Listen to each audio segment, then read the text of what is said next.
Hello friends, ಎಲ್ರಿಗೂ ವಿಜಯ ಜ್ಞಾನ ಸುಂದರ ಶಾಲೆಗೆ ಸ್ವಾಗತ ಸುಸ್ವಾಗತ. ಇವತ್ತಿನ ವಿಡಿಯೋದಲ್ಲಿ ನಾವು ಏನು ಮಾಡೋಣ ಅಂತಂದ್ರೆ ಮೂಲಾಕ್ಷರಗಳ ಬಗ್ಗೆ ನೋಡೋಣ. ಮೂಲಾಕ್ಷರಗಳು ಕನ್ನಡದಲ್ಲಿ ಅದಿಂದ ಳ ವರೆಗೆ ಇರುವಂತಹ ಅಕ್ಷರಗಳನ್ನು ನಾವೇನಂತ ಹೇಳ್ತಿರ್ತೀವಿ, ಮೂಲಾಕ್ಷರಗಳನ್ನ ಅಂತ ಕರಿತೀವಿ. ಅವು ಎಷ್ಟು ಅದಾವ ಅಂತಂದ್ರೆ ಒಟ್ಟು 49. ಈ ಮೂಲಾಕ್ಷರಗಳಲ್ಲಿ ನಾವು ಏನ್ ಮಾಡ್ತಾವ ಅಂತಂದ್ರೆ ಸ್ವರಗಳು, ವ್ಯಂಜನಗಳು, ಯೋಗವಾಹಕಗಳು ಅಂತ ಹೇಳಿ 3 ವಿಭಾಗಗಳಾಗಿ ನಾವೇನ್ ಮಾಡ್ತೀವಿ ಅಂತ ವಿಂಗಡಣೆಯನ್ನ ಮಾಡ್ತೀವಿ. ಈಗ ಏನಂತಂದ್ರ ಸ್ವರಗಳ ಬಗ್ಗೆ ನೋಡೋಣ. ಸ್ವರಗಳಂತಂದ್ರ 13. ಅವು ಯಾವ್ಯಾವ ಅಂತಂದ್ರೆ ಅದಿಂದ ಅವರೆಗೆ ಇರುವಂತಹ ಅಕ್ಷರಗಳಿಗೆ ನಾವು ಸ್ವರಗಳಂತ ಹೇಳಿ ಕರಿತೀವಿ. ಯಾಕೆ ಇವು ಸ್ವರಗಳಂತ ಹೇಳಿ ಕರಿತೀವಿ ಅಂತಂದ್ರ ಸ್ವತಂತ್ರವಾಗಿ ಉಚ್ಚರಿಸಲಾಗುವ ಅಕ್ಷರಗಳಿಗೆ ನಾವೇನಂತ ಹೇಳಿ ಕರಿತೀವಿ, ಸ್ವರಗಳು ಅಂತ ಹೇಳಿ. ನೋಡ್ರಿ, ಸ್ವತಂತ್ರವಾಗಿ ಉಚ್ಚಾರಣೆ ಮಾಡ್ಬೇಕು, ಅವುಗಳಿಗೆ ನಾವೇನಂತ ಹೇಳಿ ಕರಿತೀವಿ, ಸ್ವರಗಳು ಅಂತ ಹೇಳಿ ಕರಿತೀವಿ. ಎಷ್ಟಿದಾವ? 13 ಇದಾವ. ಎಕ್ಸಾಮ್ದಾಗ ಕೇಳ್ತಾರು. ಸ್ವರಗಳಲ್ಲಿ 3 ವಿಧಗಳು: ಹ್ರಸ್ವಸ್ವರ, ದೀರ್ಘಸ್ವರ, ಪ್ಲುತಸ್ವರ. ಈ ಸ್ವರಗಳು ಏನದಲ್ಲ ಇದ್ರ ಒಳಗನ 3 ಪಾರ್ಟ್ ಮಾಡಲಾಗೈತಿ. ಏನಂತಂದ್ರ ಹ್ರಸ್ವಸ್ವರಗಳು, ದೀರ್ಘಸ್ವರಗಳು, ಪ್ಲುತಸ್ವರಗಳು. ಹಾಗಾದ್ರೆ ಇವ್ ಎಷ್ಟೆಷ್ಟದಾವ ಎಂಬುದನ್ನ ನಾವೀಗ ಏನ್ ಮಾಡೋಣ ಅಂತಂದ್ರ ನೋಡೋಣ. ನೋಡ್ರಿ, ಫಸ್ಟ್ ಹ್ರಸ್ವಸ್ವರ ಅಂತ ಬರ್ತೈತಿ. ಹ್ರಸ್ವಸ್ವರ ಅಂತಂದ್ರೆ ಏನ? ಒಂದು ಮಾತ್ರ ಕಾಲದಲ್ಲಿ ಉಚ್ಚರಿಸುವ ಅಕ್ಷರಗಳಿಗೆ ನಾವೇನಂತ ಹೇಳಿ ಕರಿತೀವಿ, ಹ್ರಸ್ವಸ್ವರ ಅಂತ ಹೇಳಿ ಕರಿತೀವಿ. ಹಂಗಂದ್ರೆ ಯಾವ್ಯಾವ ಹ್ರಸ್ವಸ್ವರ ಅವು? ಅ, ಒಂದು ಮಾತ್ರ ಕಾಲದಲ್ಲಿ ಉಚ್ಚಾರಣೆ ಆಗೋದಿಲ್ಲ. ಅ, ಇ, ಉ, ರು, ಎ, ಓ. ಹೀಗೆ ಒಂದು ಮಾತ್ರ ಕಾಲದಲ್ಲಿ ನಾ ಏನು ಉಚ್ಚಾರಣೆ ಮಾಡತ್ತಲ್ಲ ಇವಕ್ಕ ನಾವೇನಂತ ಹೇಳಿ ಕರಿತೀವಿ ಅಂದ್ರೆ ಹ್ರಸ್ವಸ್ವರ ಅಂತ ಹೇಳಿ ಕರಿತೀವಿ. ಇವು ಎಷ್ಟಿದಾವ ಅಂತಂದ್ರೆ 6, ಟೋಟಲ್ 6 ಇದಾವ. ಹಾಗಾದ್ರೆ ದೀರ್ಘಸ್ವರಗಳು. ದೀರ್ಘಸ್ವರಗಳು ಅಂತಂದ್ರೆ ಯಾವುವು? 2 ಮಾತ್ರ ಕಾಲದಲ್ಲಿ ಉಚ್ಚಾರಣೆ ಮಾಡ್ಬೇಕು ನಾನು. 2 ಮಾತ್ರ ಕಾಲದಲ್ಲಿ ಉಚ್ಚರಿಸಲಾಗುವ ಅಕ್ಷರಗಳಿಗೆ ನಾವೇನಂತ ಹೇಳಿ ಕರಿತೀವಿ, ದೀರ್ಘಸ್ವರಗಳು ಅಂತ ಹೇಳಿ ಕರಿತೀವಿ. ಹಾಗಾದ್ರೆ ಅವು ಯಾವುವು ಅಂತಂತಂದ್ರೆ ನೋಡ್ರಿಲೆ, ಆ, ಈ, ಊ. ನೋಡ್ರಿ, 2 ಮಾತ್ರ ಕಾಲದಲ್ಲಿ ನಾವು ಉಚ್ಚಾರಣೆ ಮಾಡತ್ತೇನಿಲ್ಲೋ, ಆ, ಈ, ಊ, ಏ, ಐ, ಓ, ಔ. ಇವಕ್ಕೇನಂತಾರ? ದೀರ್ಘಸ್ವರ ಅಂತ ಹೇಳಿ ಕರಿತೀವಿ ನಾವು. ಹಾಗಾದ್ರೆ 3ನೇ ಪ್ರಕಾರ ಏನು? ಪ್ಲುತಸ್ವರ. ಪ್ಲುತಸ್ವರ ಇವೇನಂತಂದ್ರ 3 ಮಾತ್ರ ಕಾಲದಲ್ಲಿ ಉಚ್ಚಾರಣೆಯನ್ನ ಮಾಡ್ತೇವೆ ನಾವು. ಇದಕ್ಕ ಹೆಂಗಂತಂದ್ರ ಅಮ್ಮ, ಅನ್ನ. ನೋಡ್ರಿ, 3 ಮಾತ್ರ ಕಾಲದಲ್ಲಿ ಉಚ್ಚಾರಣೆ ಮಾಡಕತ್ತೇನಿಲ್ಲೋನ, ಅಮ್ಮ, ಅನ್ನ. ಹೀಗೆ ನಾವು 3 ಮಾತ್ರ ಕಾಲದಲ್ಲಿ ಉಚ್ಚಾರಣೆ ಮಾಡುವ ಅಕ್ಷರಗಳು ಏನಂತ ಹೇಳಿ ಕರಿತೀವಿ, ಪ್ಲುತಸ್ವರಗಳು ಅಂತ ಹೇಳಿ ಕರಿತೀವಿ. ನೆಕ್ಸ್ಟ್ ಏನ್ ಮಾಡೋಣ ಅಂತಂದ್ರ ಮತ್ತೇನು ಉಳಿತು? ಮೂಲಾಕ್ಷರಗಳಲ್ಲಿ ಯೋಗವಾಹಕಗಳು ಉಳಿದು. ಅವು ಯಾವ್ಯಾವ ಅಂತಂದ್ರೆ 2 ಇದಾವ ಯೋಗವಾಹಕಗಳು: ಅನುಸ್ವಾರ, ವಿಸರ್ಗ, ಅಂ, ಅಹ. ನೋಡಿ, ನಾವು ಯೋಗವಾಹಕಗಳು ಎಷ್ಟಂತ ಕೇಳಿದ್ರೆ 2 ಅಂತ ಹಾಕಬೇಕು. ಅದರಲ್ಲಿ 1 0 ಇದ್ರೆ ಅದನ್ನ ಏನಂತ ಕೇಳಿದ್ರೆ ಅನುಸ್ವಾರ ಅಂತ ಹೇಳಿ ಕರಿತೀವಿ. 2 ಒಂದರ ಮೇಲೊಂದು 0 ಬಂತಂದ್ರ ಗಣಿತದಲ್ಲಿ ಬೇರೆ, ಇಲ್ಲಿ ಕನ್ನಡ ವ್ಯಾಕರಣದಲ್ಲಿ ಬೇರೆ. 1 0 ಮೇಲೆ ಇನ್ನೊಂದು 0 ಏನಾದ್ರೂ ಬಂತಂದ್ರ ಅದಕ್ಕೆ ವಿಸರ್ಗ ಅಂತ ಹೇಳಿ ಕರಿತೀವಿ. ಹಿಂಗೆ ಕೇಳ್ತಾರೆ ಎಕ್ಸಾಮ್ದಾಗ. ಈ ಯೋಗವಾಹಕಗಳನ್ನ ಸ್ವರಗಳ ಜೊತೆ ನಾವೇನ್ ಮಾಡ್ಬೇಕಂದ್ರ ಕೂಡಿಸಿ ಬರೆದಾಗ ಮಾತ್ರ ನಾವೇನ್ ಮಾಡ್ತೀವಿ ಅಂತಂದ್ರ ಅನುಸ್ವಾರ ವಿಸರ್ಗಗಳನ್ನ ಉಚ್ಚಾರ ಮಾಡ್ಲಿಕ್ಕೆ ಆಗ್ತದ. ಇಲ್ಲಾಂದ್ರೆ ಏನಾಗುದಿಲ್ಲ, ಆಗೋದೇ ಇಲ್ಲದು. ನೋಡ್ರಿ, 1 0 ನಾನು ಏನಾದ್ರೂ ಬರದ್ನಿ ಅಂತಂದ್ರ ಇದಕ್ಕ ಅನುಸ್ವಾರ ಅನ್ಬೇಕು ನಾವು, ಅದಕ್ಕೆ ಉಚ್ಚಾರಣೆ ಮಾಡಕ್ ಬರೋದಿಲ್ಲ.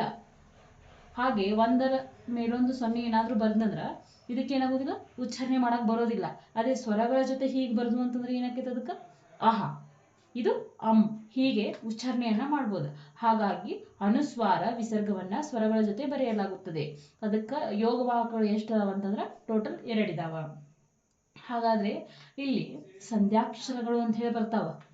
ಅದಿಂದ ಅವರೆಗೆ ಇರುವಂತಹ ಅಕ್ಷರಗಳನ್ನ ಏನಂತ ಹೇಳಿ ಕರಿತೀವಿ ನಾವು, ಸ್ವರಗಳು ಅಂತ ಹೇಳಿ ಕರಿತೀವಿ. ಇದರಲ್ಲಿ ಹ್ರಸ್ವಸ್ವರ, ದೀರ್ಘಸ್ವರ, ಪ್ಲುತಸ್ವರ. ಅದರಲ್ಲೇ ಐ ಮತ್ತು ಅವನ್ನ ಬೇರೆ ಅಂತ ಹೇಳಿ ಕರಿತೇವೆ ನಾವು. ಸಂಧ್ಯಾಕ್ಷರಗಳು ನೋಡ್ರಿ, ಸಂಧ್ಯಾಕ್ಷರಗಳು ಯಾವ ಅಂತಂದ್ರೆ 2 ಇದಾವ. ಅದು ಅವು ಮತ್ತು ಐ.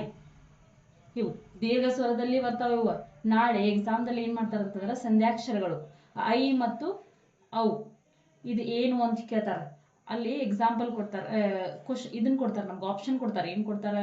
1ನೇದು ಸಂಧ್ಯಾಕ್ಷರಗಳು, 2ನೇದು ಏನ್ ಕೊಡ್ತಾರ? ಹ್ರಸ್ವಸ್ವರ, 3ನೇದು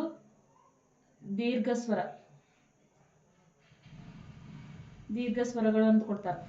ಏನ್ ಕೊಡ್ತಾರ ಅಂತಂದ್ರೆ ಇನ್ನೊಂದು ಆಪ್ಷನ್ ಎ ಮತ್ತು ಆಪ್ಷನ್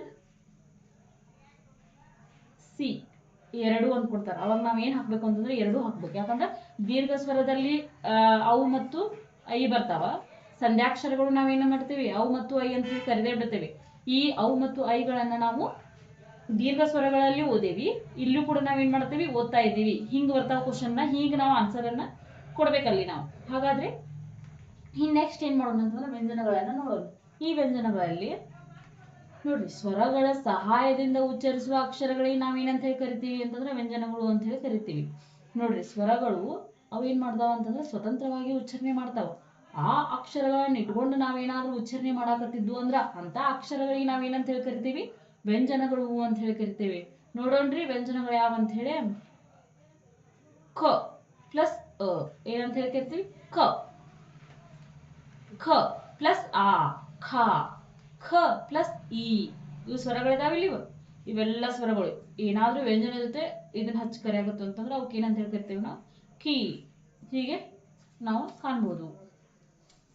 ನೆಕ್ಸ್ಟ್ ನೋಡ್ರಿ, ವ್ಯಂಜನಗಳೊಳಗ ಪ್ರಕಾರಗಳು ಬರ್ತಾವ. ನೆಕ್ಸ್ಟ್ ನೋಡ್ರಿ, ಖ ಖ ಘ ಘ ನ.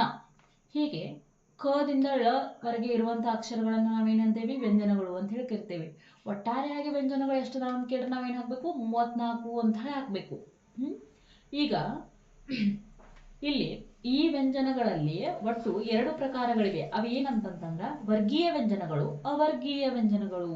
ಹಾಗಾದ್ರೆ ಇವು ಖದಿಂದ ಳ ಮಟ್ಟ ಏನದಲ್ಲ ವ್ಯಂಜನಗಳು, ಇದರಲ್ಲಿ ವರ್ಗೀಯವ್ಯಾವು ಮತ್ತೆ ಅವರ್ಗೀಯವ್ಯಾವು ಎಂಬುದನ್ನ ನಾವು ನೋಡ್ಬೇಕು.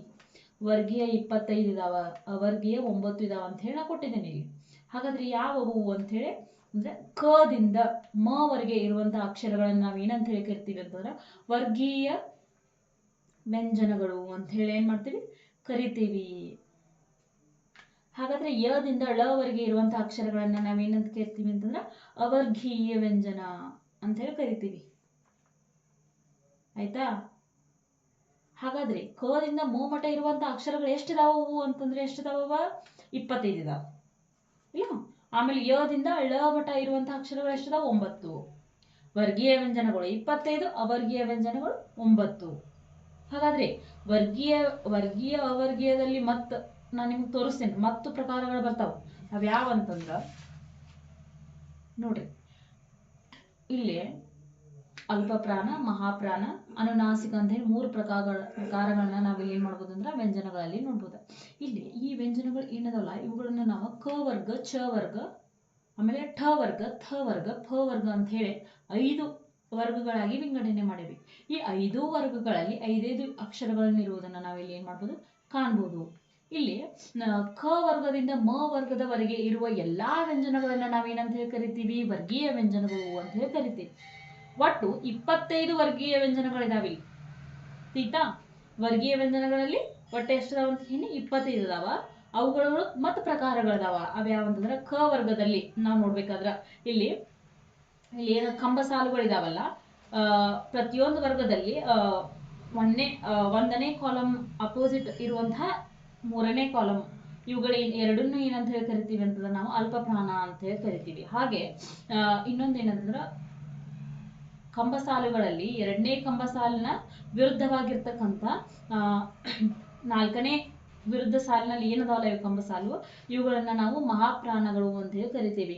ಹಾಗೆ ಇವುಗಳನ್ನ ನಾವು ಅನುನಾಸಿಕಗಳು ಅಂತ ಹೇಳಿ ಕರಿತೀವಿ.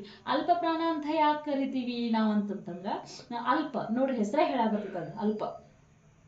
ಏನು ಅಲ್ಪ ಅಂತಂದ್ರೆ ಸ್ವಲ್ಪ ಪ್ರಾಣ. ಪ್ರಾಣ ಅಂತಂದ್ರೆ ಉಸಿರು ಸ್ವಲ್ಪ ಉಸಿರಿನಿಂದ ಕರಿತಕ್ಕಂತ ಅಕ್ಷರಗಳನ್ನ ನಾವು ಅಲ್ಪಪ್ರಾಣ ಅಂತ ಹೇಳಿ ಕರಿತೀವಿ. ಅಲ್ದಿ ಮಹಾಪ್ರಾಣ ಅಂತಂದ್ರೆ ಏನು? ಮಹಾಪ್ರಾಣ ಅಂತಂದ್ರೆ ಮಹಾ ಅಂತಂದ್ರೆ ಬಹಳಷ್ಟು ದೊಡ್ಡದು. ಅಷ್ಟೆಲ್ಲಾ ಉಸಿರನ್ನ ತೆಗೆದುಕೊಂಡು ಏನಾದ್ರೂ ನಾವು ಅಕ್ಷರಗಳನ್ನ ಉಚ್ಚಾರಣೆ ಮಾಡಾಕತ್ತಿದ್ರ ಅದಕ್ಕೆ ಏನಂತ ಹೇಳಿ ಕರಿತೀವಿ ಮಹಾಪ್ರಾಣಗಳು ಅಂತ ಹೇಳಿ ಕರಿತೀವಿ. ನೋಡ್ರಿ, ಕ, ಚ, ಟ, ಥ, ಪ. ಇದು ಗ, ಜ, ಡ, ದ, ವ. ಹಾಗೆ ಮಹಾ ಅಂತಂದ್ರೆ ಏನು? ಹೆಚ್ಚು ಅಂತ ಗೊತ್ತೈತೆ ನಮ್ಗೆಲ್ಲರಿಗೂ. ಅದೇನು ಸಿಮಿಲರ್ ಇರುವಂತ ವರ್ಡ್ ಅದು. ಖ, ಛ, ಠ, ಥ, ಫ. ನಮ್ದು ಉಸಿರು ಬಹಳಷ್ಟು ಹೋಗಾಯ್ತು ಇಲ್ಲೇ. ಅದಕ್ಕೆ ನಾವೀಗ ಏನಂತ ಹೇಳಿ ಕರಿತೀವಿ ಅಂದ್ರೆ ಇದಕ್ಕ ಮಹಾಪ್ರಾಣಗಳು. ಘ, ಛ, ಢ, ಧ, ಭ. ನೋಡ್ರಿ, ಅನುನಾಸಿಕ. ನಾಸಿಕ ಅಂದ್ರೆ ಏನು? ಮೂಗು. ಅಲ್ಲಿ ಅನುನಾಸಿಕ ಮೂಗಿನಿಂದ ಹೊರಬರುವ ಅಕ್ಷರಗಳಿಗೆ ನಾವು ಏನಂತ ಹೇಳಿ ಕರಿತೀವಿ ಅಂತಂದ್ರೆ ಮೂಗಿನಿಂದ ಉಚ್ಚಾರಣೆ ಮಾಡ್ಬೇಕು ನಾನು, ಅದಕ್ಕೆ ಏನಂತ ಹೇಳಿ ಕರಿತೀವಿ ಅಂತಂದ್ರೆ ಅನುನಾಸಿಕಗಳು ಅಂತ ಹೇಳಿ ಕರಿತೀವಿ. ನ, ನ್ಯ, ನ, ನ, ಮ ಹೀಗೆ ಇವುಗಳಿಗೆ ಅನುನಾಸಿಕಗಳು ಅಂತ ಹೇಳಿ ಕರಿತೀವಿ. ಇದರಲ್ಲಿ ನಾನೀಗ ಒಟ್ಟಾರೆಯಾಗಿ ಡಿಸ್ಕಷನ್ ಮಾಡ್ತಾ ಇರೋದು ಯಾವ್ದಂತಂದ್ರ ವರ್ಗೀಯ ವ್ಯಂಜನಗಳ ಬಗ್ಗೆ ಮಾಡಿದ್ವು. ಕ ದಿಂದ ಮ ಮಟ ಇರುವಂತಹ ಅಕ್ಷರಗಳಿಗೆ ನಾವು 25 ಅಕ್ಷರಗಳಿಗೆ ಏನಂತೇವಿ ವರ್ಗೀಯ ವ್ಯಂಜನಗಳಂತೇವಿ.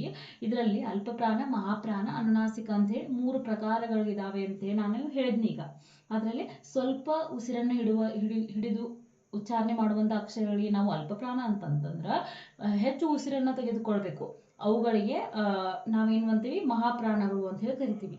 ಮೂಗಿನಿಂದ ಉಚ್ಚರಿಸುವ ಅಕ್ಷರಗಳಿಗೆ ನಾವೇನಂತ ಹೇಳಿ ಕರಿತೀವಿ ಅನುನಾಸಿಕಗಳು. ಅವುಗಳ ಹೆಸರನ್ನ ಹೇಳಾಕತ್ತವಲ್ಲಿ, ಅದನ್ನ ನಾವು ಗಮನಿಸಬೇಕಿಲ್ಲಿ. ಈಗ ಅವರ್ಗೀಯ ವ್ಯಂಜನಗಳ ಬಗ್ಗೆ ನೋಡೋಣ. ನಾವೀಗ ಅವರ್ಗೀಯ ವ್ಯಂಜನಗಳು ಎಷ್ಟದಾವ ಅಂತ ಹೇಳಿದ್ನಿ ನಾನು, ಹೇಳ್ತೇನೆ ಅವರ್ಗೀಯ ವ್ಯಂಜನಗಳು ಎಷ್ಟದಾವ ಅಂತ ಹೇಳಿ.